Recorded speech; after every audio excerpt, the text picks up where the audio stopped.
Hello, my name is Vincent and I'm one of the sharpeners here at Korin Japanese Trading. Today, this is a video request by Mr. Mikhail, and he wants us to go over stone fixers. In the future, if anyone has any requests for videos, please feel free to comment below and we will try to make a video accommodating your requests. So, stone fixers, there are a variety of them out there, but the first two I want to go over work very similarly. One has these grooves in it, and the other one is just plain on both sides. And I'm going to tell you the difference in a moment. But first, I'd like to go over the one with the grooves. This is very, very simple to use.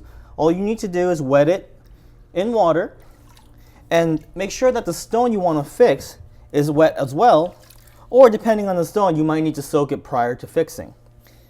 The first thing you want to do with the stone fixer is grind down the corners of your stone. If your corners are kind of sharp and sticking out, you're going to end up scratching your knife on it. So you want to make sure you grind it down very, very well and evenly.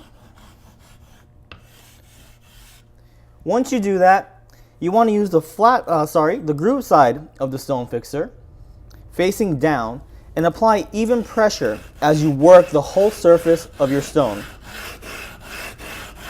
If your stone starts to feel a little bit dry, just wet it once more and continue to work the stone. Now, as you continue to work, what you're going to notice is that the stone is going to get cleaned up. However, there will be a few dark spots remaining. Those dark spots are a little bit lower due to the fact that I've been sharpening on them. So what you want to do is you want to continue to use the stone fixer until the whole surface of the stone is completely cleaned off.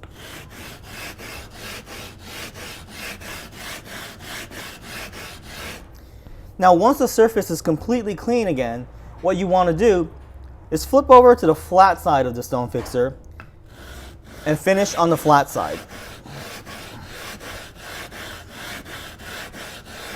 What this does is just gives it a little bit more even and smooth finish. The next stone fixer right here works exactly the same way, but because it does not have the grooves, it's just going to take a little bit longer to remove enough material to make sure that the stone is flat. Other than that, the way you use it is exactly the same. You want to soak it and just run along the surface evenly.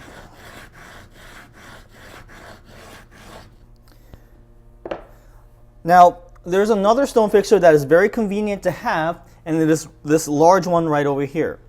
When you're using this one, it's a little bit different than the previous two stones that I went over. First, you want to make sure that you wet it very well. So leave it in water for about 5 minutes or so prior to use. You're going to use the stone fixer as the base this time. And what you're going to do is take the stone you want to fix and place it on top. Take two hands and press firmly as you rub the stone on the stone fixer up and down. Now, this larger stone fixer works a little bit quicker, and of course, because you're working on the whole surface at the same time, your stone is going to come out much more even.